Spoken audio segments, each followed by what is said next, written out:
know what fascinates me about your name? You got one of those names that you would have thought it was a nickname, but it's actually your name. Yeah, it's like Tupac. When you hear Tupac, you thinking Tupac. What do you think your parents were thinking about when they actually named you that name? Because it's a unique name, incredible name. Me personally, I think my old boy is probably high off that shit. But why you say that? But for him, he was on some type of timing where he said, I guess like B2 mean like, oh, if you're a lawyer, I could be a lawyer too, type shit. Mm-hmm. If you're a football player, I could be a football player too, so B2. Mm-hmm. It was supposed to be like something that stands out, like and it people did gravitate towards the name, like it did. I was supposed to be like somebody, like you get it, like when you are. I mean that was, you know what I'm trying to say, but I think for him though, that's what he wanted, but I took the negative aspect of it though, like so I'm probably like. Yeah, because streets, you know? I remember at one point you were like you wanted to run away from that name. You talked to me about that, but you made something incredible out that name because now you have a gym gear business, and you call it B2 Fitness. Right. And I see people wearing your gears, working out, doing things like 15 years ago. Could you have imagined that? Shit, no. 15 years ago? How old was I 15 years ago? How old were you 15 years ago? No, I was too young. 15. You was too young? Yeah. Let's go back 15 years then. At 16, you were charged with 2 homicides. I can't even imagine that. A lot of teenagers. That was 10 years ago. That was 10 years ago. Yeah, that was 10 years ago.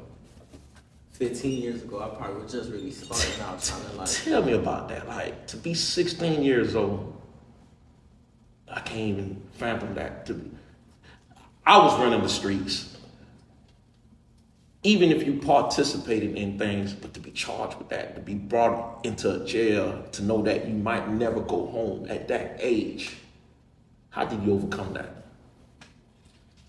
I ain't gonna lie, I feel like everything that happened to me, it's like I was ready for it in a sense. Right. Because before I went through that whole process with that, you know when they say you start slowly but surely, it's true. Because if you look at my record, I started off with trespassing, right, battery, right, burglary, right, robbery, right, murder. Right. You get it? So all that shit but throughout my trials and tribulation, I never really sat there and like I took a plea, but I never really sat there and like took pleas. So I went to trial like 2-3 different times. So that was me already knowing I'm gonna study my case.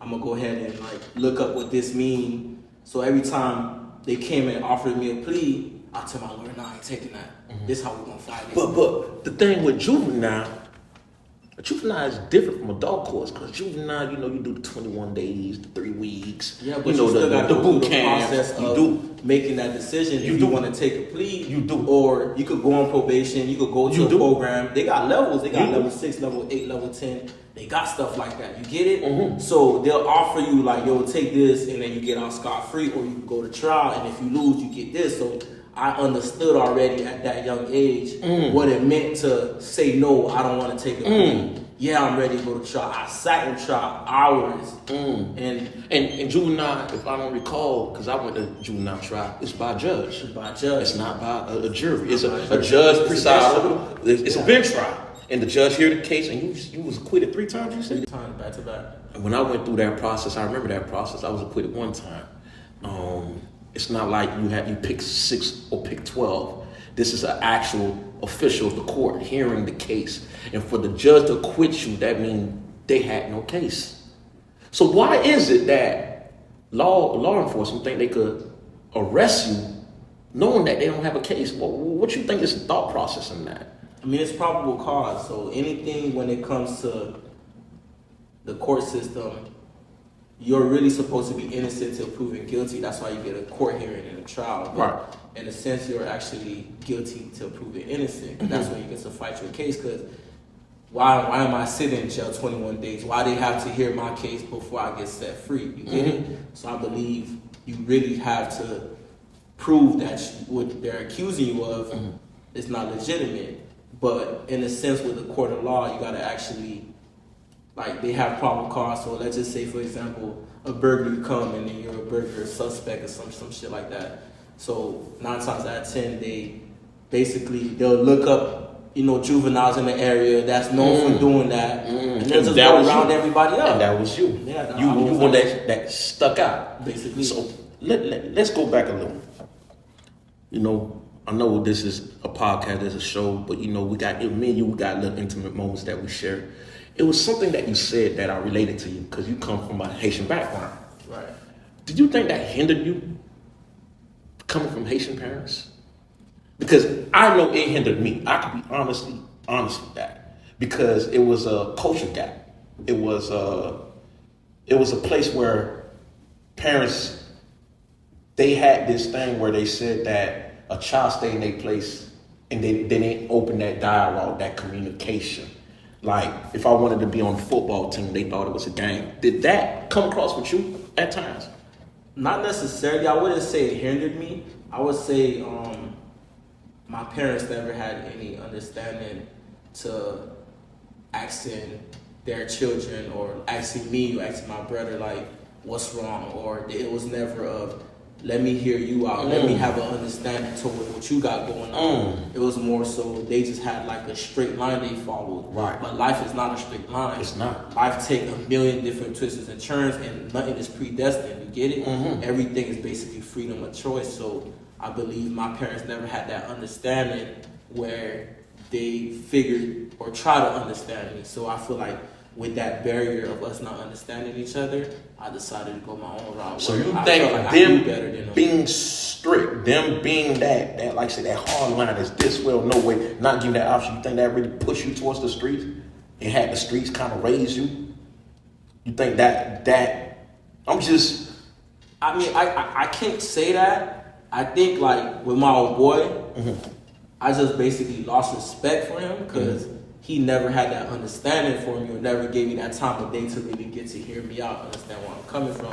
And there's a lot of things that I felt like the streets had that I wanted to get. I was going to school, I seen the kids, it was clean, everybody had certain things that I wanted. My parents, that shit. Talking about what you got on now, talking about what you got on now. That shit, they didn't want to do that. So right. I felt like the streets had that for me, right. Get it? So I started to like gravitate more towards them, right. Feel me? Like my friends and stuff like that. But on a bigger note, when it came down to certain understandings of trying to have that conversation, of trying to have that relationship with my parents, they didn't have that understanding. They couldn't relate to me. You get it? They didn't have that feeling of, let me see what they got going on. Let me figure him out. Let me understand them. Like, it was, I don't want to hear it. I'm an adult. You a child. You stay in your lane. So at that point, it's like, I felt like I knew better than them. I feel like they were still stuck in their Did that create the man that you are now? Because I can honestly say you're a great father. You do everything for your son.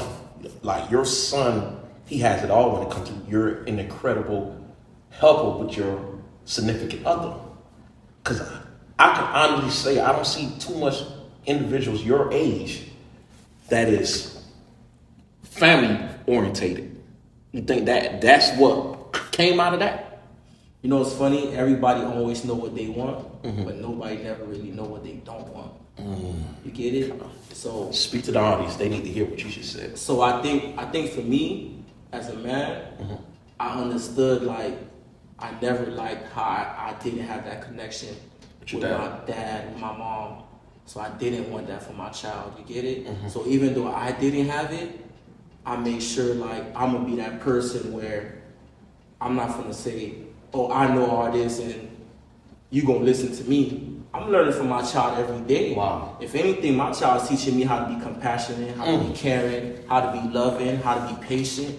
You get it? I just feel like patience was the number one thing. Like, I'll sit there and say his name a million times for him to listen, but I just understand it takes that. You get it? I don't have to be aggressive. I don't have to be that person where I ignore you. I want to learn from you as much as I want you to learn from me. We both have, this is everybody's first time doing this. Right. You've been in this world longer than me. Right. But you can learn from me, same way I can learn from you. You can learn from a dog. You can learn from an insect. Exactly. You can So learn from anything. I'm always open-minded to learning from somebody. I'm always, no matter who you are, a bum, whatever, I'm never gonna belittle somebody or feel like there's nothing there for you to show me. Even if you tell me the wrong information, I'm gonna hear you out and consider it and tell myself this is not something that I want to listen to. You get it? Mm-hmm. But at least I sat there and heard you out. You feel so me? let's rewind this, because we just said you had a little. It was a fraction between you and your father, but now you're a father. But at 16, you didn't see this. You couldn't see this because you were charged with 2 homicides, and they were looking at sending you away to prison for the rest of your life. All right. I remember, and I could speak from this. You were incommunicado, meaning they took away your mail privilege, they took away your visits, they took away your phone. You were unable to talk to anybody. Let's talk about how, at that moment when you were incommunicado, how did you handle that? You was placed in a cell by yourself, was not allowed to have visitation, was not allowed to use the phone, was not even allowed to get a letter. I don't think the world knows what that is when you're incommunicado, you cut off from the world. You know when they say there's jail in jail? That's what I was The dungeon. That's what I was dungeon, for man. sure. The dungeon. I ain't know that place existed till I went there, boy. Nobody knew that existed. I was there for a while, so I knew it existed. I was in the... One thing about it, right? Talk to me. I'm blessed, though. You know why? Why? Well, I got out in time, but my hair was falling out. Yeah? Stress. You pulling out. Listen. And when I tell you my shit started growing on me. Hey, I'm telling you for sure though. That's not somewhere you gotta be. People don't understand. You were locked down 24/7 in that cell for almost 2 years, 3 years, fighting your case, and you were not allowed to use the phone. You were not. People don't understand that even exists. Like, you cannot use the phone. They would not give you mail, and you was not allowed to have any visitation due to your case being high profile and whatever you were going through. I was in that situation with you, but not to the degree you were at, where you were. I was not allowed to use the phone. I was not allowed to get mail.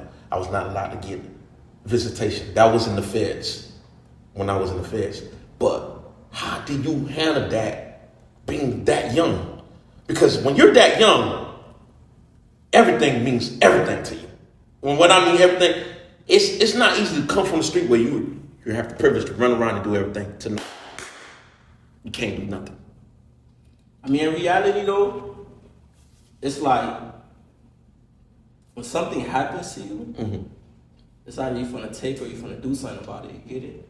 So in that position, it already happened. So it's like, am I gonna cry about it or let it beat me up, or am I gonna do something about it? So in that situation, I just took it for what it was. Right. Like, this is where I'm at. This is what's going on right now. Right. And this is where I need to be. So what was going through your mind? Because I like to tell people think when you're in that cell, it's silence. That's the loudest shit. That's the loudest it could ever be. When you're alone with your thoughts, no distraction, no Uno cards, no dominoes, no TVs, no nothing. You're alone with your thoughts, going replaying things in your past over and over. That's the loudest it could get. What was really going through your mind? What was going through you at that time? When you reflect back. I feel like that situation is what really like solidified who I am today though. Like what really made me who I am. You get it? Like mm-hmm. that was a journey. Every stage of my life, everything I go through, it's a process. You know, it's a journey, it's trials, it's tribulations. You got happiness, you got sadness, you got everything. But that right there really like stood out the most, and I don't think I'll ever forget that. Cause like you said, you're by yourself. You're 24 hours, no contact. Shit, you don't see nothing. You get it? You literally in that cell. So I feel like everything I ever went through from childhood up to that point, I had to face it. It was no more running with distractions, with drugs, with anything sort of in that situation. You get it? I had to sit there and face who I was running from, and that was me. You get it? I feel like it. So you're saying you was your own adversary. You was your own opposition. Of course, we all are. Explain that. Explain that to the audience, because people don't understand when you say you're your own opposition. Because there's no other opposition but yourself. I honestly believe, like, when it comes to even the youth, the adults, I believe we all be trying to be somebody else. We all be trying to catch on, and like we see how somebody is, we try to gravitate toward them and act like them. When you're in a position where you're actually stuck by yourself, when you actually have to face who you are, because at the end of the day, like, you could sit there and put a persona to me of who you want me to see you as. Correct. You get it? Correct. That's called an illusionist. Correct. Somebody that paints a picture to the world. A fraud. Not necessarily a fraud. That's a way of, to you, I could be a great dad, but to somebody else, I could be a bad father. You get it? But it depends on what side I want to show you, who I want you to see. What side of the coin? You know what I'm trying to? This person, I could meet this business guy, and then I'm just this legitimate business guy. To this other person, I could be this. You get it? So it's how you want to paint your picture. Right. But at the end of the day, when you laying in that bed, the lights off, you know who you are. By yourself. Only you know who you are. You could be with somebody for 20 years and never really know who that person is. And it's crazy you said that. And I used to tell people, when you're placed in that cell, in that hole, we call it the dungeon. When you're placed in that dungeon, that's why people will run to being self-medicated. They will run to drugs because they will try to run from that reality. They will lose their mind. It's crazy that you can sit here and have this same conversation because most people, you know it, lose their mind placed in that same cell. How were you able to keep your sanity? How are you able to have this conversation with me? Because most people, they run the drugs, get self-medicated, even commit suicide. Plenty of people lost their lives in them because they was trying to run from themselves, as you called it. Shit, for me, I ain't let that shit happen. I just basically tore all that extra shit off, everything I was trying to be, the persona, and just started rebuilding myself. You rebuilt yourself. Just taking, all those L's I took and just started learning from it. I stopped crying about spoiled milk. I stopped feeling sorry for myself. I stopped feeling like, well, this is the end. I just started telling myself this is a new beginning. Everything that happened to me, I decided to own up to it. Right. Took accountability. That's how I move on with life. No matter what situation I go through, if me and you have an argument or we run across, or we have a disagreement about some shit, I don't sit there and be like, well, B-boy did this, B-boy did that. Because I can't control what you do to me. I can only control how I respond to the situation. That's powerful. You get it? That's powerful. So I could always look at it from the perspective of, all right, what could I have done better in that situation to de-escalate the situation, to handle the situation better, or to even avoid the situation in the first place. So when you start to analyzing problems that way, to looking at how you could have handled the situation better, even if it's not your fault, it's always a way you could handle a situation or to tone it down. So basically, you're saying you're your own master at your peace. Of course. No one controls your peace but you. Nothing don't happen to you unless you allow it, bro. I respect that. Nothing don't happen to you unless you allow it. Anything that's going on in your life, anything that's happening to you, is because you simply allow it. So how many years did you end up doing behind these double homicides? I did like 4 years and some change. 4 years. Now, I was really supposed to do 2 though. Really supposed to. I remember, I believe you were offered a 10-year deal on a Friday that you rejected, and you were released on a Monday. Nah, them people do so much please at me. I don't even remember. It sanity. It was different. Insane. It was a lot of numbers. It was a lot of numbers. How high up did they go? I think the highest was like 20 years. 20 years. Yeah, the highest was 20 years. 20 years, and you end up doing how many? 4. How does it feel on this side of the fence? Well, on the outside. Yeah, how does it feel on our side? Man. So meaning from 16, you got out at what age? I got out 9.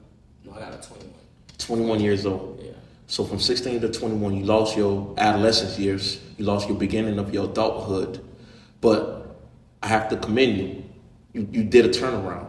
The mugshot that is on social media, the mugshot that is on Google, it's not the same man that I see now.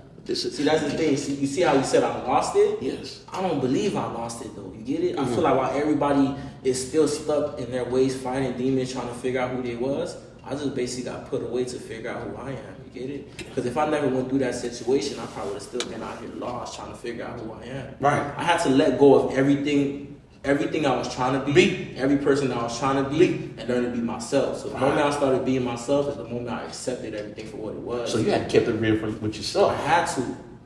Not for everybody else. Even not your peers, not your friends, not your. I let all that shit go. Even people, like, I be telling, one time I got into an argument with my homeboy. Right. And he was lying to me about something petty. You get it? I'm like, bro, do you understand that you're lying to yourself and not lying to me? Because whether you tell me the truth or not, it don't affect my life. It affects you. It affects you. It affects you and your character and the person you are. You get it? So when you start to understand that, certain things you don't even take. Like, you don't even feel no type of way about it. You get it? You don't take it personal anymore. Certain things that happen in your life, you just charge it. You understand the type of person you're dealing with, the caliber of person you are, the man you are, the woman you are, no matter what you trying to, you get what I'm trying to say? You just push it. Whoever that is that's trying to portray who they is to me, and then once I notice that flaw, it's like, you're only lying to yourself. You're lying to yourself. You're not lying to me. I stopped taking things like that personal. And that's why we got this podcast about keeping it real, because we like to tell people that keep it real with yourself. Don't stop trying to impress others. Stop trying to impress your peers. Be real with yourself. Be authentic with yourself. Allow people to love you for who you truly are, because it's a lot of people are living in a false pretense, a false character of who they are, and at times they stop themselves from their happiness because they want to live a certain life that they really don't want to live, but they want to be accepted by a certain crowd. And why do you think that is the case with society as a whole right now? Especially with social media, the Instagram, the Facebooks, the TikTok. Why do you think people are so less to sacrifice their happiness to be wanting to be accepted by others? People trying to fit in. Nobody want to sit there and be themselves. Everybody want to feel valued. Everybody want to feel loved. Everybody want to feel accepted. If you around a group of individuals that you seen growing up and you've been trying to fit in for a long time and you're not accepted, but then you start to act like them, they finally accept you, then you finally feel like you're loved. You get it? So, but it's not authentic. It's not real love. But the feeling, sometimes people do things for the feeling, for the high, for the temporary happiness. You get it? Right. But in a way, you're compromising yourself. You're degrading your yourself. integrity, You get what I'm your trying morals. to say? But sometimes what's crazy though? Talk to me. Trying to be something you're not. Sometimes eventually you become that person. And you start to hate yourself for the person you become. You feel me? At times you probably was never trying to really be that person, but it's part of you now. It's something that you get it like. So it seems to me that you've come to embrace who you are now. Definitely. And probably have a disdain of who you were before. Nah.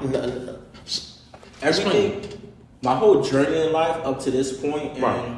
whoever I'm going to be in the next 10 years or wherever I'm going to be at in the next 10, 20 years, it's part of my history, you get it? It's part of who I am. The only reason I could tap into the past or even provide this knowledge or information to you is because the shit that I've been through. If I never been through it, if I never had to go through this, I would never be able to sit here and talk to you about it. Right. So let me ask you this. What would you like to tell the youth right now? The youth that are watching, the ones that are lost, the ones that are trying to find their ways in life right now. The ones that think the street loved them, as we call it. I'm loyal to the street. I'm 10 toes down. I can't leave this alone. What would you like to tell them? If I had to say one thing, I would say live your life by the golden rule. Do unto others as I want to be done unto yourself. You start living your life that way, then eventually everything just falls into place. When you're about to do something, say for example, you're ready to play with somebody, like, man, I'm about to get over on this person, and you sit there and think about like, damn, would I be happy if this person would have got over on me? Then that'd change your decision. Your perspective. You get it? Right. So we call that the golden rule. If you actually just follow that one rule, do unto others as want to be done unto yourself, it's a lot of things in your life that you wouldn't do. You get it? A lot of things that we think about a million different thoughts a day. Some is welcoming, some you probably would never speak of that come across your mind. You get it? Because you yourself know it's wrong. So when you start to like control your thoughts and start to control your behavior and just start doing certain things that, like I said, you wouldn't want somebody doing to you, then you could avoid a lot of problems in a lot of situations. So let me ask this. You had I would like to call your brother, you know what I'm saying? Your brother Monster. If you had, God bless the dead, if you had opportunity to really speak to him, because I think you all went on a fork on the road. You went up one path, you went another path. If you had an opportunity right now to talk to him, what would you have said to him? Your brother. Shit, I'll tell him I love him. That's about it. I don't feel like I told him that enough. You don't feel like you told him that enough? Nah. Sometimes like it takes for somebody to be gone for you to really like appreciate them. Not to say I didn't appreciate trust them, me, I understand. but to say like, you get it? Like it's so much more I feel like I probably could have done. You get it? Prevention or it's a lot of proactive. More, like resources I could have provided. It's a lot more information. It's a lot of more like, I don't know. I sometimes be thinking like, you felt them. We all, I wouldn't say I feel like I felt them, but sometimes I feel like, I'm my own man, you your own man. If you make your decision, you stand on it. I make my decision, I stand on it. But I feel like sometimes when I be so stern on certain things, like I still get in my ways where I be stuck in my ways sometimes. And then one time we had got into a petty argument and I was over there. I was mad at him. I ain't call him. He ain't call me. And then like, he just pulled up to the house one day. I heard his car outside. He was smoking a joint. He like, bro, I'm not beefing with you, bro. Yeah, brother. You feel me? But I don't think I would have did that though. You feel me? Like that's how petty I was. You get what I'm trying to say? So, because you were trying to prove a point. I was trying to prove a point. You feel me? So I just feel like things like that you could have changed. Things like that I need to change. You feel me? Moving forward, because sometimes I still catch myself. Because life is precious. Ways. Life is definitely precious. And the uniqueness in that situation is, God bless the day, when he passed away, your son was born practically within that same 24 hours. It was like a rebirth. Yeah, he died like on the 24th. My son was born on the 25th. Yeah. That's powerful, man. Mm-hmm. That's powerful, man. And he would have been the godfather. Of course. He would have been the godfather. People don't understand the losses. You would have been watching the baby right now.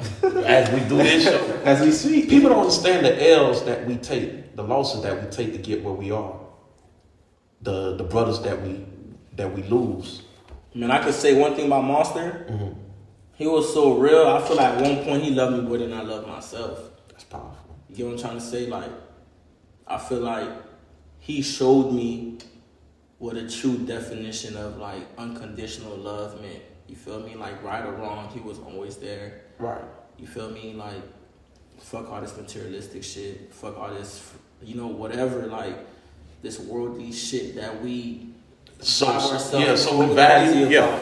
He actually valued friendship. He valued love. He valued loyalty. He stood on that. You feel me? He was somebody that would never cross you. So I gotta bring this up. When it comes to like, cause we talk like off cameras because we really have a great relationship. We talk off cameras and whatnot. When it comes to these youth with all this gang violence and whatnot with people across track, is it really worth it? When you sit back and think and look at it? I don't think so, bro. A lot of us inherit beef. We don't even know what we're beefing about. Elaborate on that. Like, you'll come around the neighborhood, you see people that you like, and before you know, they beefing with a certain side, and they don't even know the person that died previously. Oh, there's blood behind it, but do you know the person that died? But I believe we're all loved. We're all lost looking for love. You get it? Wow. We're fighting over No. That, I need you to emphasize, I need you to highlight what you said. We're all what? We're all lost looking for love. Lost looking for love. And we're looking for love in the wrong places. Definitely. Wow. That's what I'm saying. Once you actually get a chance to know who you are, I would recommend everybody to really sit back and have that conversation with themselves and really have that understanding and figuring out who you are and what you like and who you want to be and how would you like the world to see yourself. Because the moment you sit there and you try to be like somebody else, you eventually, like I said, you'll lose yourself trying to be something that you're not, and you'll also inherit certain ways. You get it? Right. Because I feel like me trying to be in the streets, like, I'm not gonna say like, in a sense, like it was you, but it wasn't you. It wasn't me. Because look, I completely understand everything if you think about a child is great, is raised up. We're all at one point was like innocent kids, happy kids. You know what I like to tell people? I like to tell people this. It's like when we look at the obituary. Think about it. Every obituary you look at the end result. The picture of him probably looking crazy, gold dress, but there's always that innocent picture in them. It's like, this person had a promising future. How did they end up here?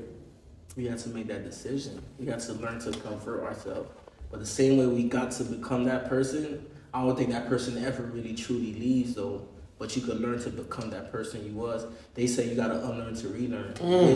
Right. So sometimes you gotta start that journey, start that process. You gotta really envision things. The same way we're so successful with being in the streets, we could be successful on the other side. Just go on the other side. It's like the same way you seen that person that you wanted to be like, you start to imitate that person on the streets. The same way you could look at this entrepreneur or this business person or some of these different gurus that you look up to that you like, and then you can start to size yourself against them, see what they do. I did that because 20 years ago, I would not envision me in front of this camera on podcast talking. I could not see that because that was frowned upon. I could not see me as we talk about jumping out a plane, parachuting. That was frowned upon. Just living life, simple things. Why do you think that is so frowned upon in the community? Small things like just being a family man or getting a 9 to 5. Why do you think that is so frowned upon in our community? It's not though. It's not frowned upon in our community. It's frowned upon in our circle. Talk. Look how small your circle is compared to just your city. Small. Whatever. Insignificant. Not even insignificant. We have 7 billion people in the world, and you worried about what 5 people think about you. That's really what it is. Because when you talk about the community, there's people in there that are married. They have a community inside a community where it's people that's going to these offices, going to like elections, they're voting. It's people that's going to school. It's the same community you're talking about. It's people that's graduating. It's people that's becoming pro athletes. People that's becoming lawyers and attorneys. The person that was in the classroom with you graduated and went off to college. Your ass went to prison. Yeah. Living a great life. So you can't say it's our small mindset that we thought it was the community.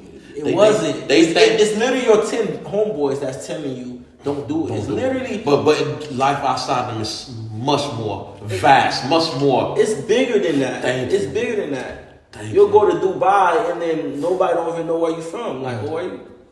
You know what I like? I like to bring in this cup of water. I like this water here. This water, you are where you go. When I mean by you are where you go, you are where you are valued. Because this water here is free in certain places, but this water could be $1 at a dollar store. This water could be worth $5 at a restaurant. This water could be $100 at a certain club. Right. But you have to put yourself in that place where you are valued. Stop being in places where people don't care about you or think you're insignificant, because you are valued. If you go think and move outside of where you're from, you'll be surprised how much more you can accomplish in life just by relocating. Well, for one, you have to understand that you're valuable. You can't put yourself. And that's why you said you're your own opposition. Facts. It goes back full circle. Perfect example. Talk to him. I could bring one of my friends to the hood, and then he feel like it's where he's safe at. He's comfortable. He's comfortable. Complacent. And we go into a business meeting, and he's like, "What they talking about?" Yeah, he's out his body. he don't understand what's going on. You get it? Or I may bring him around other people where we're my in common, riding bikes. I'm not doing that. And you get what I'm trying to say? I'm not doing that. That's what I'm saying. So it's always your mentality, what you're open for. You get it? It's always what you're willing to. So basically, they're, like you said, they're small-minded. They got these boards. This is what I'm supposed to do, but this is not what I'm supposed to do. But don't realize you excel when you're uncomfortable, because that's when you find out who you truly are. Of course. So you have to put yourself in a position to be uncomfortable. That's why they say pressure make diamonds, because I'm quite sure a diamond do not want to go through that pressure. So basically, you have to be uncomfortable, bro. You can't live your life in comfort. It's nothing grows there. Nothing grows in comfort. Nothing grows when you're just sitting around and you're happy and you're just complacent. When you're willing to stand up and make sure you're uncomfortable, make sure you're trying to get up to certain heights, make sure you're trying to over excel. I was listening to this podcast, not podcast, but this little show from some guy named Jim Rohn. Right. Yeah. He was saying every year when we was in grade school, we'll graduate from first grade to second grade to third grade, right? Right. So why after you graduate, you stay the same? 10 years later, you're still at the same job. You're still at the same apartment. You're complacent. You're comfortable. What happened to imagine if I told you have to stay in fourth grade for the next 10 years? How would you feel about that? That is unheard of. But that's exactly what we're doing after we graduate. You're graduated 10 years. You're not putting yourself. You're not putting yourself the same person. Right.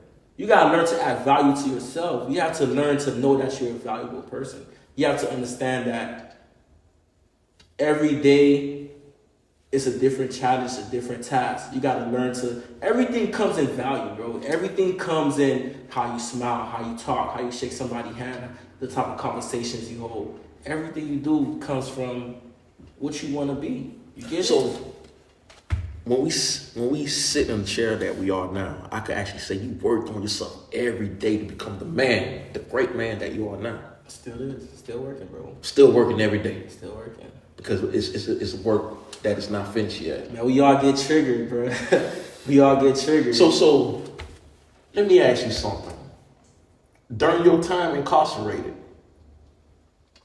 did you feel that incarceration helped you rehabilitate, or did you have to rehabilitate yourself? It ain't helping rehabilitate. And why do I hear that a lot? Like the last guest I had, he said the same thing. It's like, why do you feel like there's no rehabilitation when it comes to this prison or this? Because it's no program in there actually there to help. Elaborate.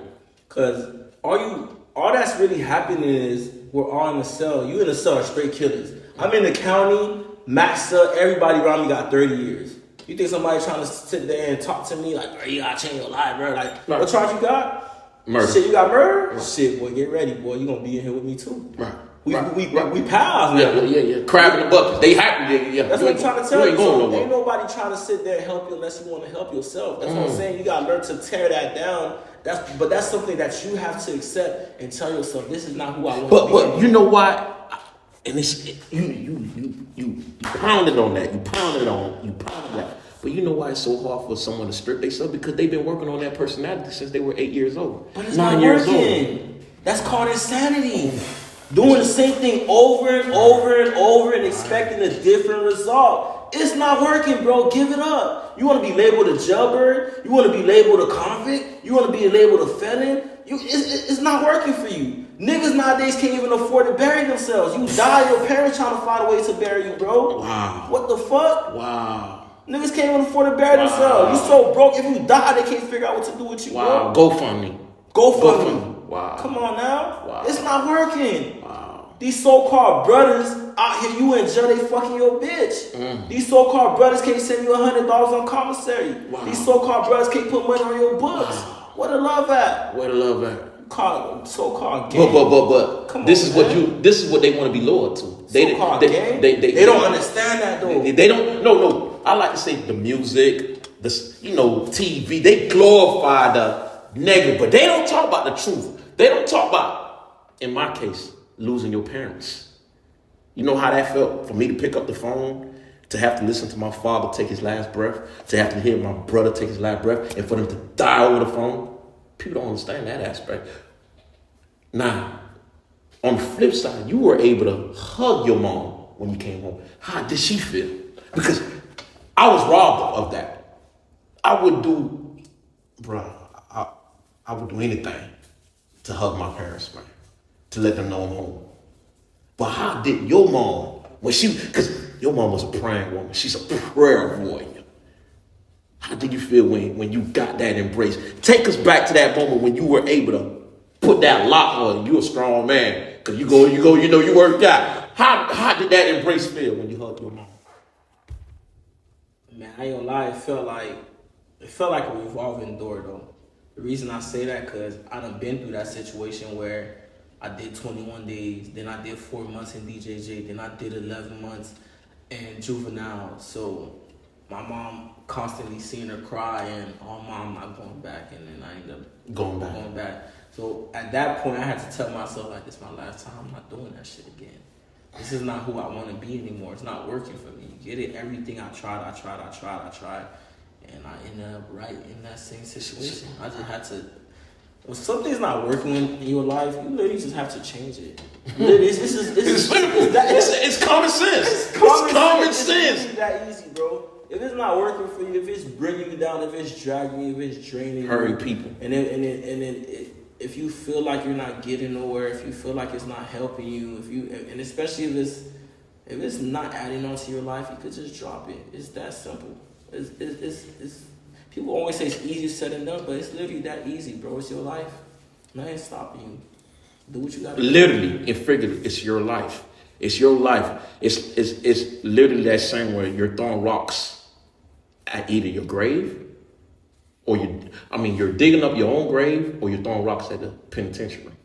They're playing with their life. They don't know how easy it is to just go that path that seems so easy. But you know what I like to say? Because I'm kind of ranting right now because I'm in my thought process. But it's like medicine.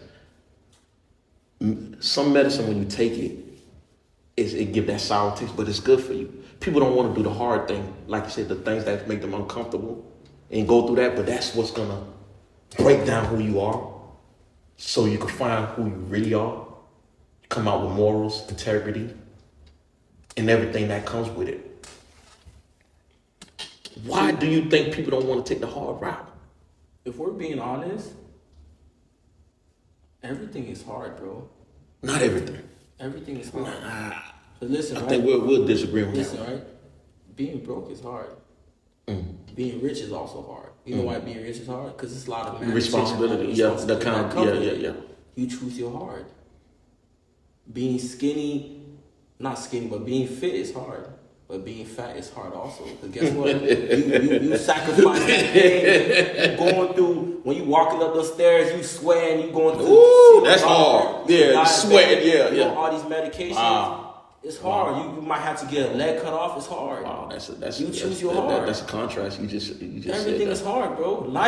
Life is not peaches and cream. Everything in life is trials and tribulation. Everything that you go through with life, the moment you take that first breath, you're constantly learning. Right now, we're learning.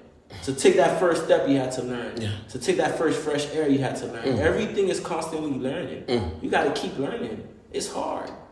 But you don't learn to cheat the system and find certain things you're okay with. And that's back to being comfortable. Back to being comfortable. You're just comfortable. You gotta learn to keep progressing. You gotta learn to keep trying.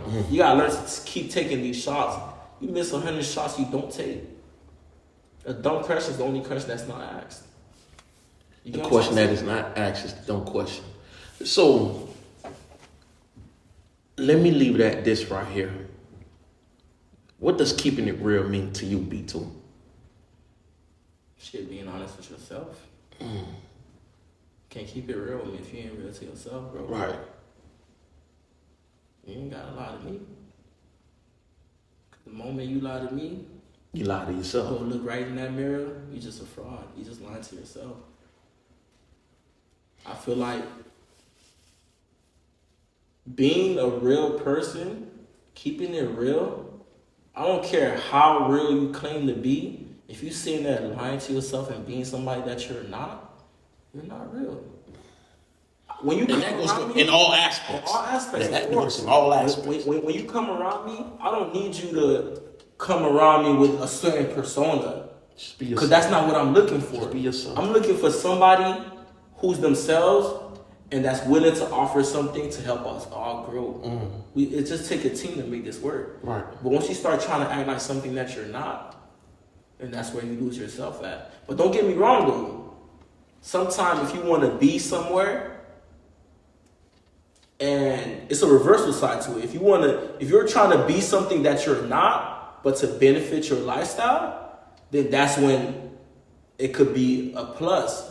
Like Tekashi 6ix9ine, he wasn't never really a gangster, but when he took up that persona, people gravitated towards that. They liked it that. Right. But remember I said earlier, he hit the fan. you sometimes you take that certain side of you, it becomes part of you. And he inherited that. He inherited all that beef. He inherited beef. It wasn't even the beef. It wasn't even the beef. It's when he started trying to do things that he himself know he couldn't have handled. Trying to whatever so-called put hits on whatever they accused him of, and he started putting himself deeper into a certain situation. When you're an actor, you're trying to set an illusion to get some type of benefit out of it. There's nothing wrong with that. It's a problem when you actually start to believe that's who you are. Then you stop keeping it real with yourself. We're going to end this on that note.